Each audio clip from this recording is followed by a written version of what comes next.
మాట విన్న వలన నీ సంతానము ఆశీర్వదించబడును గాక. ఎప్పుడైతే అబ్రహాము దేవుని మాటకు లోబడ్డావో, దేవుని మాట విన్నాడో, ఆయన సంతానం అంతా ఏమైంది? ఆశీర్వదించబడ్డది. ఆమేన్, హల్లెలూయా. ఈ రోజు నువ్వు ఆశీర్వదించబడాలి అంటే దేవుని మాటకు లోబడాలి, ఈ వాక్యానికి లోబడాలి. ఎప్పుడైతే ఈ వాక్యానుసారంగా నడుస్తావో, ఈ భూమి మీద ఉన్న ప్రతి ఆశీర్వాదం, ప్రతి అబ్రహాము ఆశీర్వాదాలు నీ జీవితంలోకి, నీ కుటుంబంలోకి యేసు నామములో వచ్చును గాక. హల్లెలూయా. నేను దేవుని మాట విననండి, నాకు ఆశీర్వాదం కావాలంటే రాదు. నేను పాపం విడిచిపెట్టనండి, నాకు ఆశీర్వాదం కావాలంటే రాదు. వస్తుందా?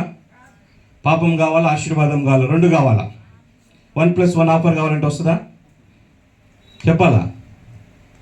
ఏదైనా విడిచిపెడితే దేవుని కొరకు నువ్వు ఎప్పుడైతే విడిచిపెడతావు, ఈ యొక్క పాపాన్ని, ఈ యొక్క శరీరాశలు, నేత్రాశలు, జీవపు డంబాన్ని ఎప్పుడైతే విడిచిపెడతావో, ఆశీర్వాదం నిన్ను వెతుక్కుంటూ నీ వెంట వచ్చుడుగాక.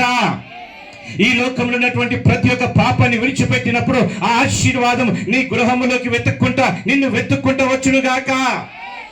చదవ 18వ వచనం, 17-18.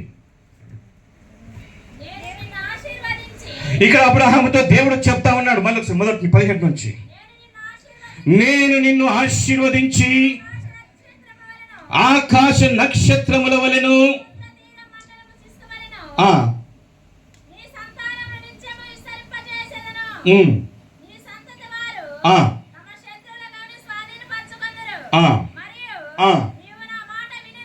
నీవు నా మాట వినినందున భూలోకములైనటువంటి జనములన్నీ నీ సంతానము వలన ఆశీర్వదించబడును. నా తోడని ప్రమాణము చేయుచున్నానని.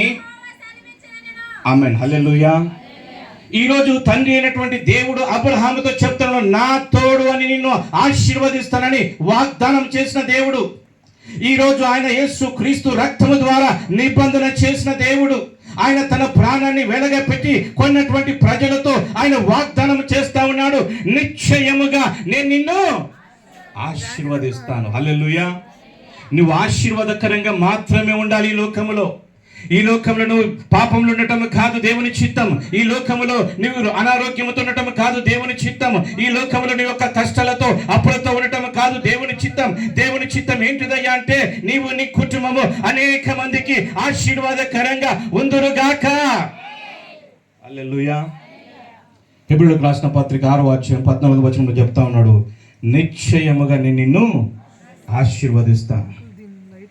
దేవుడు ఆశీర్వదిస్తా అంటున్నాడు. కానీ ఆశీర్వాదాన్ని పొందుకోవాలి అంటే మనం ఎప్పుడైతే వాక్యానుసారంగా నడుస్తామో, ఆ వాక్యముతో జీవిస్తామో, ప్రతి ఆశీర్వాదము నీ జీవితంలోకి వచ్చునుగాక. చదవమ్మా.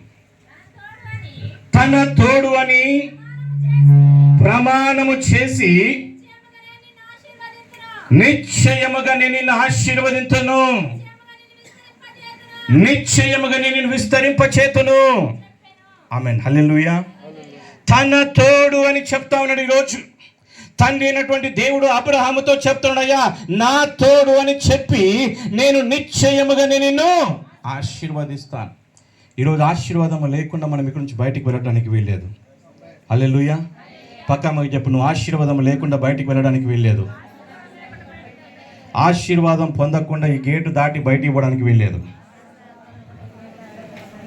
ఆమేన్, హల్లెలూయా. ఈరోజు ఆశీర్వదించబడి మాత్రమే, ఆశీర్వాదంతో మాత్రమే ఈ గేటు దాటి బయటికి వెలుదురుగాక. హల్లెలూయా.